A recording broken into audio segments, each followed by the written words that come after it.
As I reported a few weeks ago, task force to examine issues and challenges related to the reopening of school has come together and the process has begun. After gathering input from the members of the task force, administrators representing all areas of district operations convened to develop a plan. After working with the Fishers Health Department and relying on guidelines established by the CDC, I will be sending a first draft of that plan to the task force early next week. I'm asking the group to critically review it for areas that can be clarified or improved. A final plan will be released in early July after revision and improvements have been completed. The purpose of this effort is to plan, prepare, and respond. Our underlying goal is for students to report to their respective schools on August 5th as scheduled. Provisions will be made for students who are unable to attend under current circumstances. Details on safety features of the reopening will be available in the text of the plan. The health and well-being of all in our building, students and staff alike, is priority number one. There will be many procedural and operational changes that will become a new normal, and as I stand here, I'm confident that new facts and concerns are developing that may require us to adapt and amend even our well-developed plans.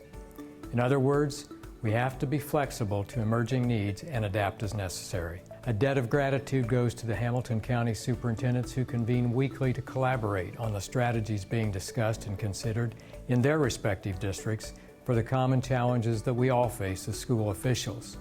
In that group, we also have an official from Guerin High School, Operations Charter Academy, and Zionsville. While this is a challenging time, it's also an exciting time. We're looking forward to seeing our students again.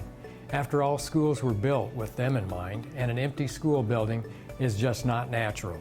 We're excited to be planning for the energy that comes with a new school year. For our seniors and their families, officials from both high schools are sending you details of the graduation ceremonies on July 10th and 11th. Be looking at those video announcements today. For the school community of Hamilton Southeastern High School, I want you to know that we've been screening and interviewing candidates for the principal's position.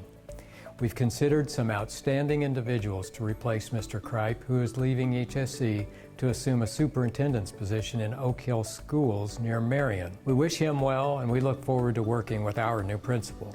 I anticipate making a recommendation of an individual to fill the HSE principal seat to the school board at next week's meeting. Finally, this message comes on a significant date in our history, June 19th or Juneteenth, the day on which the end of slavery is commemorated. This district stands in support of all our students, but at this time in our history, it's important that we emphasize our dedication to and support of our Black students. I acknowledge Juneteenth to highlight the end of a deeply disturbing period in our history and to celebrate the hope and optimism associated with the day. To you all, I remind you that the precautions that have become common practice for public health, the hand washing, the social distancing, the face coverings, they're all still important.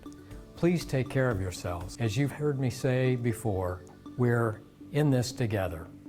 Thank you.